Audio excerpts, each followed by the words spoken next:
Thanks so much. I would like to know, what do you think these 6 people all have in common, besides being vegan and at this conference? Any guesses? Yes. Any other guess? Yes. Uh-huh. Yeah, those are 2 very good things. Yes, what I would basically say, they're all social entrepreneurs. And those are people who pursue novel applications to solve global problems. So basically what the gentleman has said. And it's someone willing to take on risks and effort to create positive change in society through their initiatives. So, obviously everybody that was on that list has created something. Interestingly, many of them actually have not only created one organization, some actually, like, in the case of Matthew Glover, have created multiple initiatives, like, in Matthew's case, Veganuary, Vegan Food Group, $1 Million Vegan, and variety initiatives. And those people are actually called serial social entrepreneurs. So those are the people who keep doing it again and again. And as you can see, there's a circle which represents the G and K4G, because it's kind of like they're basically repeat offenders. And that actually also applies to me. I consider myself to be a serial social entrepreneur. And obviously, I wasn't born that way, but it just happened to grow organically. So basically, I went vegan roughly 20 years ago, and at the same time, I always had ADHD. So basically, I don't know, anybody here with ADHD? I mean, just imagine your computer and there are just too many tabs open, and you have no idea where the music is coming from. And that's basically how my brain always is. So when I first became vegan, obviously, I already had ADHD. And one of the things that's very important, obviously, as a vegan is you have to take your vitamin B12. And in Germany, 20 years ago, that was even more important because there was not that much awareness. Food was not so much fortified. And actually, the health studies have shown that vegans at that time were actually not necessarily healthier than the average population. And one of the reasons was that a lot of vegans were not getting enough of their vitamin B12. And I actually had a number of fellow animal rights activists who stopped being vegan because they had too many health issues with vitamin B12. And I don't know how it is in the UK, but in Germany, it's always a bit frowned upon if you have to take pills or get injections. Like if you say, oh, I'm living a healthy diet, but I have to take pills, like that's usually not something that goes over well. So B12 has also been an issue. And me with my ADHD, that was even worse because I would obviously forget to take my pills. And one day I was reading, I was getting the supplements from the Vegan Society, B12 or Veg Ones, what they were called, and they would like say you should keep them under your tongue to basically let it dissolve because the B12 is also being absorbed through your membrane, through your gums. So, and one day I was like in the morning brushing my teeth, and I realized, hey, I actually have a lot of toothpaste in my mouth. What if we actually had B12 in the toothpaste? Because then I wouldn't have to, I usually remember to brush my teeth. Not always, but more often than taking vitamin B12 pills. So I had the idea, well, what about if we actually put vitamin B12 in toothpaste? So I shared that idea with a number of people, and people were saying, oh my God, that's a really dumb idea, Sebastian. Like if this would actually work, why would not every toothpaste company already have been doing it for hundreds of years? So first of all, I didn't really pursue it, but then I kept forgetting my vitamin B12, so that idea basically kept popping up. And eventually we actually did some more research, and we uncovered that there was like some non-published research that actually shows that B12 can be absorbed with the gums, and it could also be and then we reached out to some toothpaste companies. Anyway, to make a long story short, we were able to convince a company to create vitamin B12 toothpaste. They did a number of peer-reviewed studies that have been published to show the efficacy, and now that product is being sold, all over Europe, or at least in Germany and neighboring countries quite a lot, and it's helping hundreds of thousands of vegans without having to take pills or getting injections to get enough the vitamin B12. And the beauty is that first of all, now I don't forget my vitamin B12 anymore. And at the same time, it's something that I don't have to be involved. Like we just convinced the company to do it, and now it continues to have a positive impact on the movement. Might not be a huge impact, but it's a small impact. And even Probit is getting some little royalties from each paste that's tube that's being sold. But that was like a nice example, and that made me realize, hey, that's actually interesting. Like that there is a lot of gaps that are not naturally being filled. Because apparently toothpaste companies did not think of that solution before. Then let me give you another example. I also consider myself to be close to the EA movement, so I've been going to a lot of EA conferences, and I was always a bit frustrated that animals were never much of the topic at EA conferences, even though I generally like the vibe about really being focused on in evidence and being really self-questioning, all of that, but not many animal topics. And then I would go to like animal rights conferences, and I was sometimes a bit frustrated that they were not impact focused enough. They were maybe, I don't know, talking about elephants and all kinds. I mean, I like elephants, but I really I think we should be focusing on where the biggest numbers of animals are being harmed. So I was a bit frustrated in that. So I thought, well, maybe I'm not the only one. So I actually asked people, who has ever been, I would ask people, who has ever been at an EA conference and was frustrated that there were not enough animal topics? And, a lot of people would tell me, oh, yeah, that's the case. And then I would ask people who has ever been at an animal rights conference and were frustrated that it's maybe not evidence-based and impact-oriented enough. A lot of people raised their hand. And that's why we decided to create the Animal and Vegan Advocacy Summit, which started 2023 in the US. So there was originally only one event. The first one still made like a 6-figure loss, but still lots of people showed interest. So we kept going. And with the second one, it already turned a profit. And again, have you guys heard of the AVA Summit? It's more of a US thing at this point, but we actually now are going to have 4 locations. So they have a North American version, an Asian version, a Latin American version, an African version, and they're actually thinking of having one in Europe next year. So that's quite exciting. So then we're going to have all, not the UK, that's already VARC, but thinking of Berlin. But then we basically have 5 continents covered. So that's also quite exciting. And I don't have to be involved anymore. I mean, as a matter of fact, Julia doesn't need, the person running it, who I had convinced to basically lead the effort. She has basically created her own charity, her own 501. We have been raising, I think over 3 million collectively over the years for their initiative. It's really quite growing. I think they attract around 2,000 participants globally per year by now. So that's another initiative that has done quite well. And again, now I don't have to be involved anymore and can focus on other things. Similar event is we as ProVeg have been going to the big UN climate change conferences because obviously we think, we don't want to talk only to the vegans. Like if you go to an AVA summit, it's like, or here at VARC, it's probably 95% vegans, which is nice to strategize and get to know each other, but we also need to take our message to outside. And obviously climate is a big issue, and the world's largest climate conference. So they usually attract, I think, like 40,000 people or something like that, coming from all over the world. So we have been going there, but have been a bit frustrated that they were not very open to our message. And who has read Damon Controller's book Change? Yeah, there are a number of people. So basically what we decided, what about if we need to build some broad bridges to the climate movement? And one way we did that is we created the Food for Climate Pavilion. So if you imagine one of these climate conferences, like really gigantic halls with, thousands or hundreds of pavilions with different topics, but there has never been a food pavilion. So we thought, maybe we should create one. And obviously it's going to be plant-based. And this is where a lot of the activists who are vegan or mission aligned can actually go and kind of like know each other and then strategize how to best, talk to the different climate advocates to move this forward. So that's why we created that pavilion that has been going on for a number of years now. And then there was an idea that Tobias had. I don't know, who knows Tobias Leonard?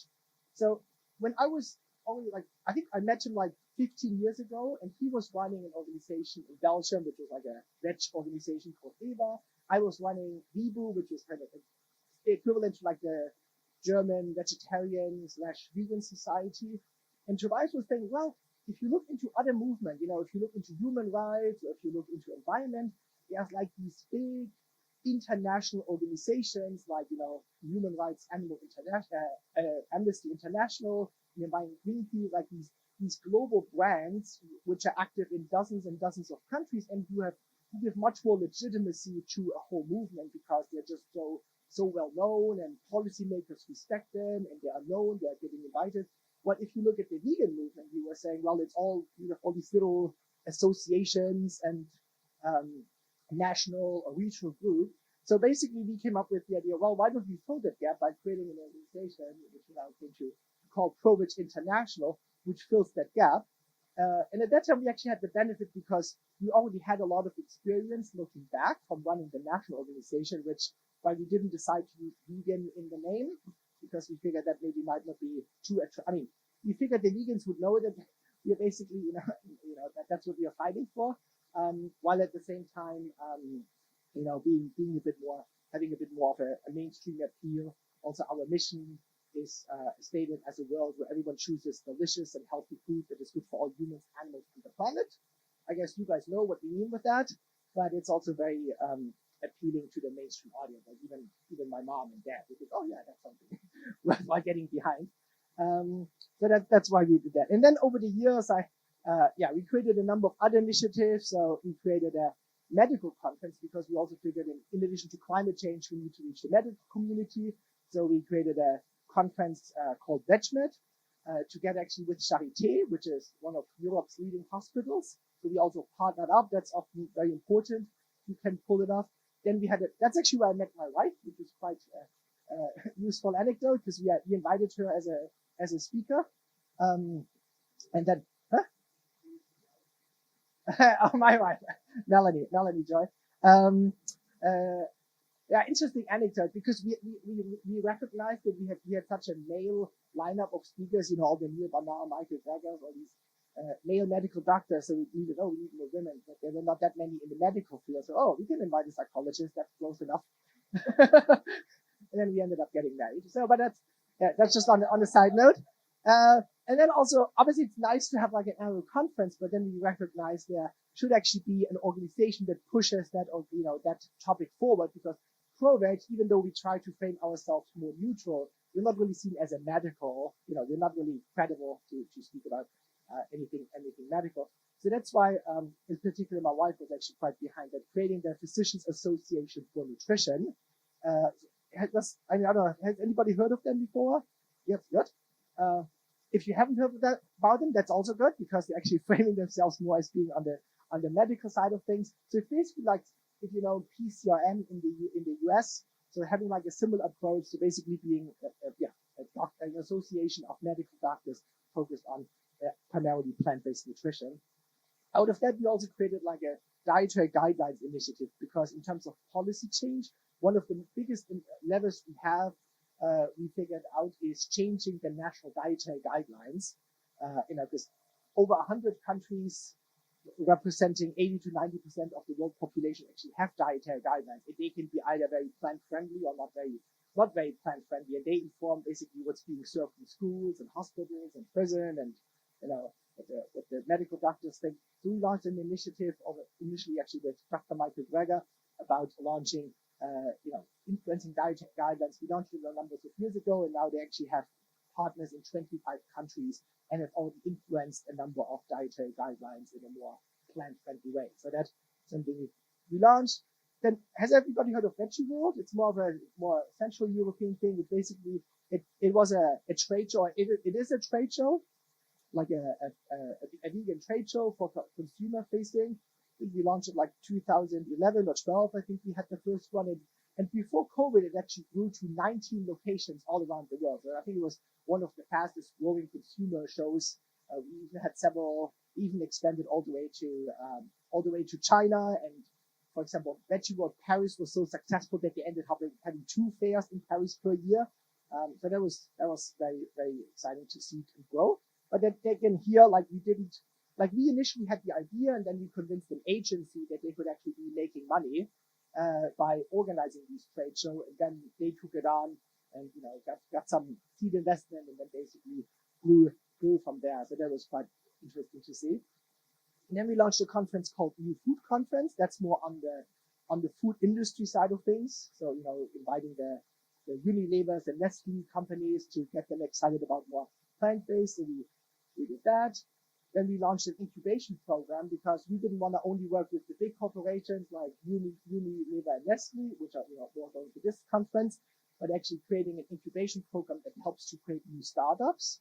That's one way to create positive change in our region. If you can create an amazing startup, I don't know, some new plant-based pet food or the next Beyond Meat burger or whatever. And we have helped over 100 startups today to have raised, I think, $400 to $500 million in investment capital to develop better products. Their products are being sold in 15,000 stores across the world. And I think we've had companies from 30 countries participate.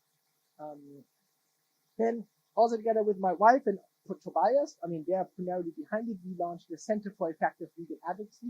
Who has ever been at a SIVA training? A few people have ever been. Yes, there are a few hands. So they actually have been. I think they did one in Manchester, I don't know, some 7 or 8 years ago. So they basically have been traveling to 30 or 40 countries, giving SIVA training. Sometimes there were up to 300 people participating. I think like Taiwan and Brazil. They really had tons of people showing and really training them how to be better, effective advocates. Then one of the things also came out of that, my wife was also quite involved with We the Free. I guess you've heard many of them. So that was also something coming. A lot of people were not happy with a similar initiative. I think Anonymous for the Voiceless. But people still wanted to do something similar. And then the idea was, well, hey, why don't we help create another alternative, an organization that at least initially did something similar, but now has been growing into doing all kinds of activities. So we had a bit to help to get them off the ground. Then education, that's very focused on culinary education. So obviously, one thing I always think it's funny that one of the target group we're not really reaching are chefs. There are hundreds of thousands of chefs all over the world, and if it comes to cooking, chefs know a lot about cooking. So getting them on board, but obviously reaching out to individual chefs is quite tough, which is why we thought, well, why don't we target culinary schools who are training the next generation of chefs? So we applied for some new funding and actually really received it, and then we launched this program for education, which is basically doing a culinary, who's working with culinary schools. And actually our Austrian colleagues, the Austrian Vegan Society, they've had the most success because they are now basically in most of the culinary schools. So they are training the trainer, so they're actually training the teachers who are then going to the culinary school, which is quite exciting. And they actually just introduced vegetarian, vegan, vocational cooking training. Yeah, I think there's somebody from Austria here, which is quite. So now you can actually, if you want to become a chef in Austria, you don't have to cook with meat anymore, which usually that's always what you need to do. But now if you don't want to do this, you can still become a full-fledged chef, in that specialty. And we actually, obviously, we want to see that becomes the new norm, and then only a few fringe people want to cook with meat. But I guess we still have a few years ahead of us. So we did that. Obviously, there's also some ideas who did not work out the way we wanted. So we had the veggie speed dating. So we had only one edition of this event, I have to say. But well, the good thing is, we did get national attention, so they were big national TV station, but it was actually too successful to continue because the woman actually organizing it, even though she was not supposed to participate in the dating, fell in love with one of the participants, and now they have 2 children and don't see the need to organize more veggie speed dating. But if somebody's still looking for a partner, maybe that would be a good way to take on. It was something more like tongue-in-cheeky, what we did back then. I don't think it's the most impactful interventions. I don't know, it was some 10 years ago, but it was just something fun, and the media really loved it because, vegans, it's always so negative. And then they're, why do you need to date other vegans? And then, they could say, well, it's, I don't know, sex is much better, or I don't know, all kinds of weird things you can say. Then, also something that didn't work out as we planned is a coalition called 50 by 40.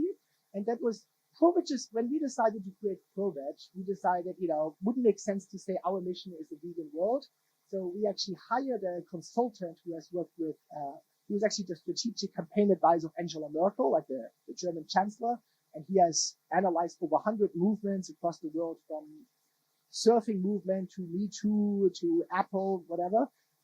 So we basically hired him and said, hey, we want to create a more plant-based world. What do we do? And then he created a number of workshops, did interviews, and he basically developed that goal of reducing the global consumption of animals by 50% by the year 2040.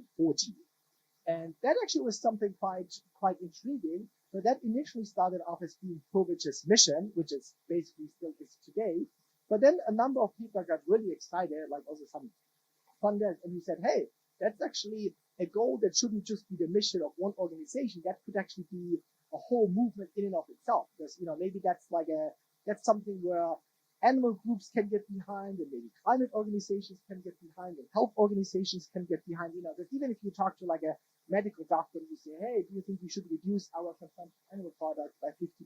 Usually they say, yeah, I think that makes sense. Or if you talk to some environmentalist, makes a lot of sense, and it's not like, then you don't get the pushback. What about the Eskimos and if you were stranded on an island, like with 50%, you can do a lot. And I always said it's a bit like, you think about a space rocket, they often have different tiers. So basically the 50 by 40 goal is kind of like the first stage of the rocket, but by having a goal that people can get behind, it's more easier to, kind of like collect the resources to achieve support for that goal. And obviously that doesn't mean once we have achieved it, we would stop. Then we can still go further, but until then it makes sense to get further behind it. And it was actually quite successful on the non-profit side of things. So I think we had a coalition of 80 non-profits, including Greenpeace and Friends of the Earth. So, more than the usual suspect, like, was a much broader tent that we would have like at a conference like here at the AVA Summit.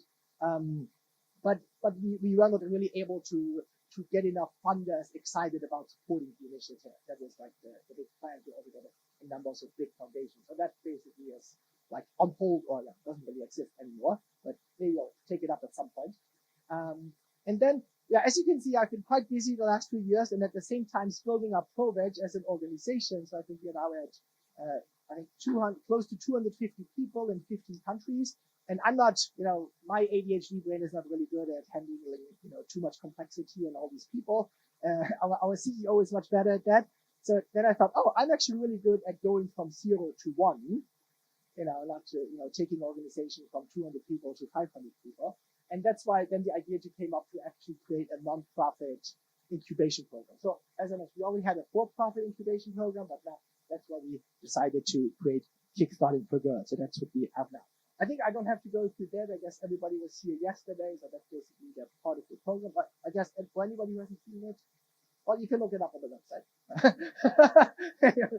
Why else? We have a number of mentors. If you are eager to become a mentor, if you think you would like to support us, please let us know. We're always eager to take on more mentors. We have a lot of topics that we're covering, from design thinking, from ideation to problem solving, to how to create a minimal viable product, theory of change. So basically everything we need to create a new initiative or new nonprofit. So far we have received 750 applications for the first 2 rounds with close to 400 ideas. For this year, we probably expect somewhere between 500 and 600 applications if all goes well. And that's a picture of our graduates from last year. So we forced them to smile at the end. It's a bit like when you run a marathon, it's very tough doing it, but once you're across the finish line, everybody has a big grin on their face. So that's kind of like the effect here. And we obviously have some graduates, so that's some of the last cohort, so Protein Transition Switzerland. They're focusing on, as the name implies, they're not very self-explanatory. Electric Sheep does AI fellowship, like AI for animals, training, hackathons, things like that. And then we have, some people will present themselves. Interveg is basically a plant-based food association focused on France. So obviously that was a model that already existed in a number of countries, but then now focused on France. Xiabu Vegan is a Chinese initiative. They started a debate society or a debate club society, like for social media. My Vegan Africa supports, particularly in Nigeria, plant-based advocacy. And then we actually have a few initiatives that are going there. And I'm not going to go into the Vegan Business Circle and the Farm Adaptation Network here to present themselves. And also some graduates from last year, namely like Open Pulse. It's an AI initiative, Reporters for Animals International. It's a support network of animal investigators, or people who go into capos. They have over 100 members now, and I'm supporting them and Animal Conference.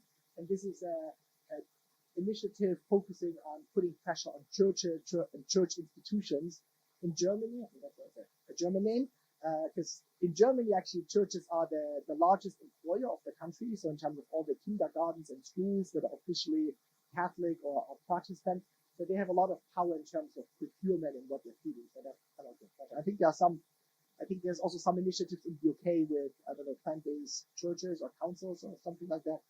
That's basically like the German equivalent. But now we actually have the pleasure to have a number of our initiatives right here. So I'll hand over and give them each keep it to 2 to 3 minutes. We got to be tight. But first we have the Farm Adaptation Network with the amazing Terry Waters, which is going to say a few words about.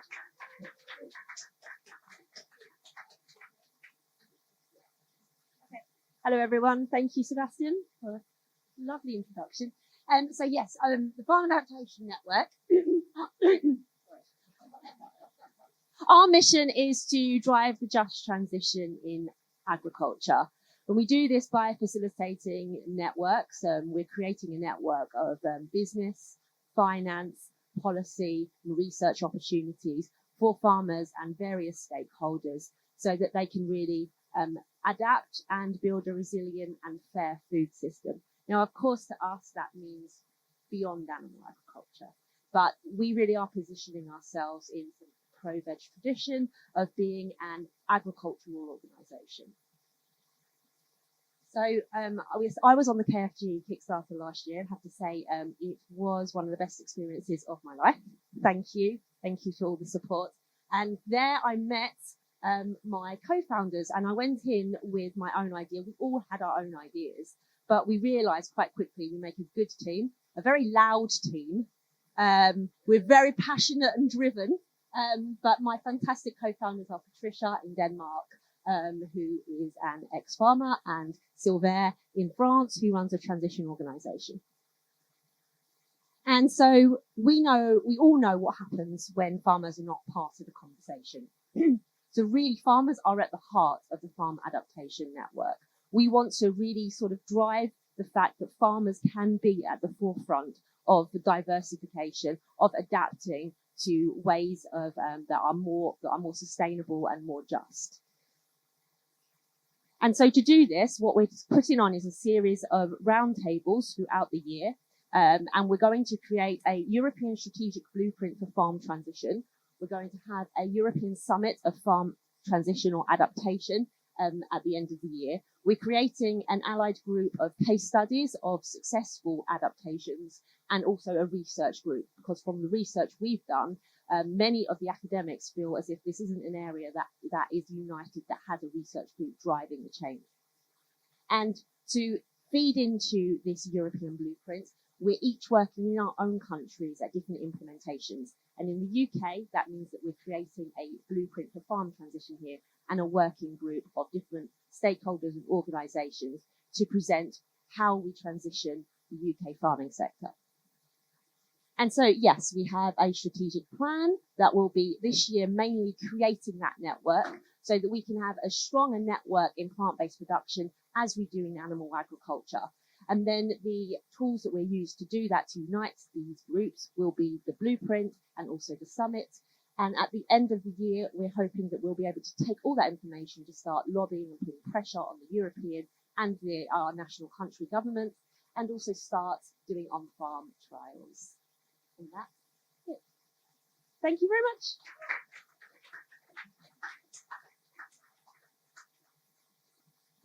I'm going to be super quick because I think we've got 10 minutes left, so I'm going to rush through this. Hello again. You've seen me with several hats on this weekend. I'm also involved with a vegan business circle, which is another initiative that's come through the Kickstarting For Good incubator as well. How many people have heard of BNI, Business Networking International? A few hands in the room. Okay, so that's an in-person networking group. We're going about 10, 15 years. It's all over the world with thousands of chapters. Vegan Business Circle is a plant-based equivalent of that. So this started in Hungary back in 2022. They've run 54 business breakfasts in that time, 36 meetups, 1,000 plus participants have taken part as well. But the exciting bit is out of this network has also launched other initiatives, such as the Hungarian Association of Plant-Based Food Producers and the Plant-Powered Prospectors Conference as well. So they went through the incubator. They've got funding and backing now to expand into 7 new European cities to set up their chapters on this. And excitedly, when they put a reach out to get chapter directors for these new countries, they received over 100 applications from people who wanted to open a chapter in their city in Europe, which is absolutely fantastic. So that is what they are doing now. They're launching into 7 European vegan-friendly cities in May, and once established, they're going to keep expanding through a second round to keep going there. So if you're living in or near any of these cities here, and you're interested in helping to set up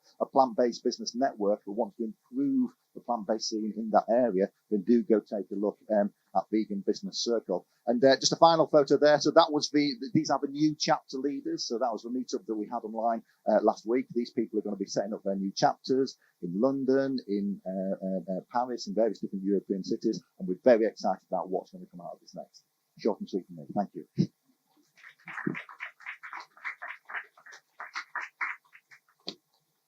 Okay, thank you. Now we have Ravi Larky here. Thank you so much. Short and sweet. Marathon. Hi everyone, I'm Robbie. So I'm a bit croaky. My roommate snores really loudly, a bit like a rhino, so I'm a little tired, but let's do this. This one. So I set up the Freedom Food Alliance after working on with the Kickstarting For Good campaign project, which was amazing. It really kind of gave me all the tools and sort of thinking I needed to shape this idea. At the end of 2023, when I stepped back from running plant-based news after 10 years, I decided I wanted to create an organization that protects the public from misinformation, because everywhere we look, social media, mainstream media, there's just so much misinformation about food, especially vegan food, but not just vegan food, but vegan lifestyle is being attacked on an almost daily basis. So the World Economic Forum has actually said that misinformation and disinformation is the top global threat to humanity, and that's above extreme weather. And that's because it delays the necessary progress and behavioral change we need as a society to take us into the kind of future that we all want in this room. And so it spreads like a virus. That's one of the interesting things. It affects public health, perception of public health. It delays, climate action, because we all know that agriculture is a leading driver of the climate breakdown. And it obviously is a huge issue in corporate accountability. Large agribusinesses continue to make billions of pounds every year, despite the fact that it's absolutely destroying nature and, of course, our future. We obviously have the science on our side when it comes to plant-based nutrition, but we have to be able to shift and shape the minds of the public, and that's quite difficult. You can't just present facts to people and they change their mind. It doesn't work like that. Humans are very emotional and irrational creatures. And so you have to do a variety of things to be able to get to people, facts, fact checks, articles, but also podcasts and memes and comedy and all kinds of different ways, documentary, and of course also using trusted voices. We managed to get a advisory board of over 50 people from across the nutritional divide. So these are not just vegans, these are plant-based and non-plant-based doctors, dietitians, registered nutritionists who all believe that nutrition misinformation is a threat to public and planetary health. Here are some of my favorites. These people have a combined reach of billions. Every single day, they publish information about food that threatens the progress of the plant-based and vegan movement, because they directly attack in some way or the other, some worse than others, our lifestyle, how we feed our children, our products, our innovation. They're constantly working to undermine it. And I can't prove this directly, but there are some that are quite likely receiving big checks from industry to continue to push certain narratives about meat, milk, eggs, etc. So, all right, so that was just some facts. So my strapline really is the public have a right to be protected from misinformation. And we do that through our website, foodfacts.org, where we have lots of really useful information about fact checks. We also have a great AI-powered chatbot where you can chat to an LLM that basically educates people about the information on our website and other sources. And we've got a research paper we're doing that's looking at how the public are being harmed by nutrition misinformation. It's a peer-reviewed paper that will be out soon. Thank you.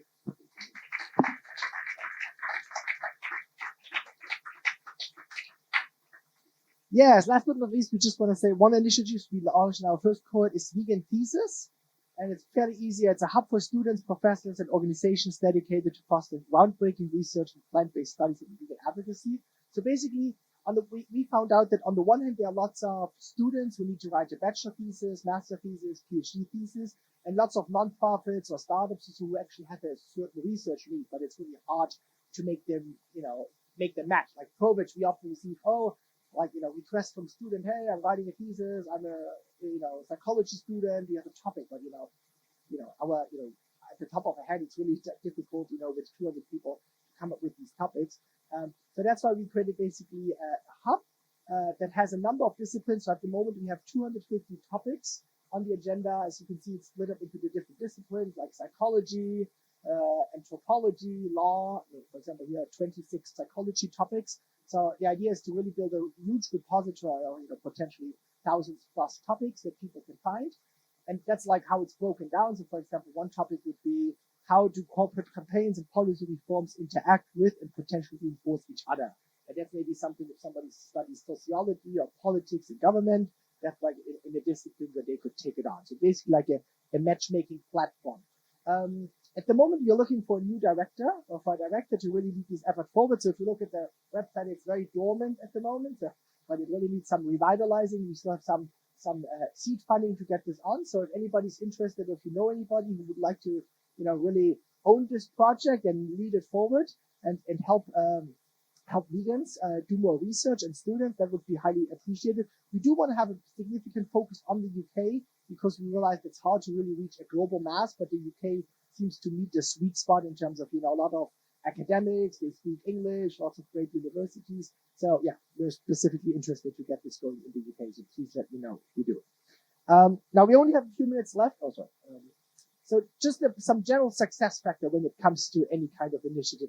We always say it's like this triangle that we try to build. So on the one hand, we have talent, then we have ideas, and then we have funding. And we just quickly go through them.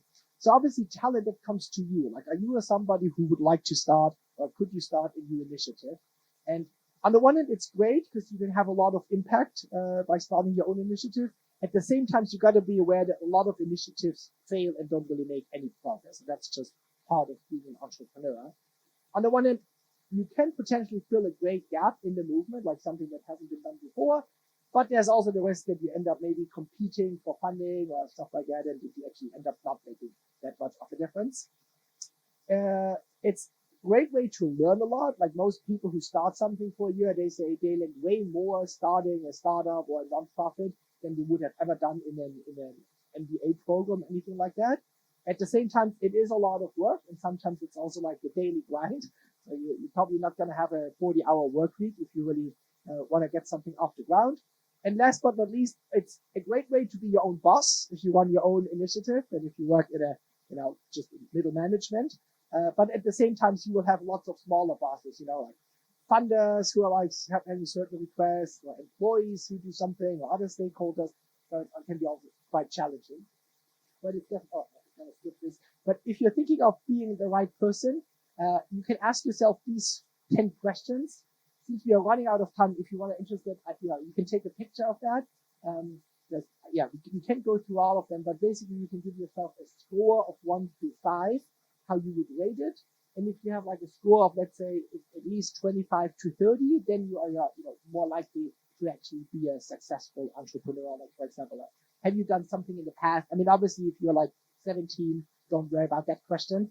You're still quite young, but if you're already like 45 and that's just not your thing to start new things, then maybe, we consider if that is really, really your thing.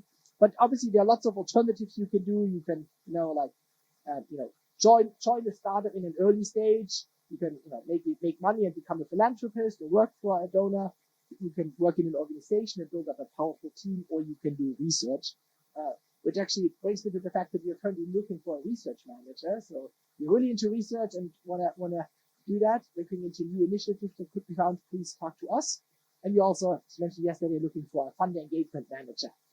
Okay, I have to wrap up now. Also one thing that's obviously very important is the funding, but that's also something that we take care of in the program. of Kickstarting for Good. I'm not going into the detail of that, but yeah, ending now and open up for any questions you may have. Thank you so much.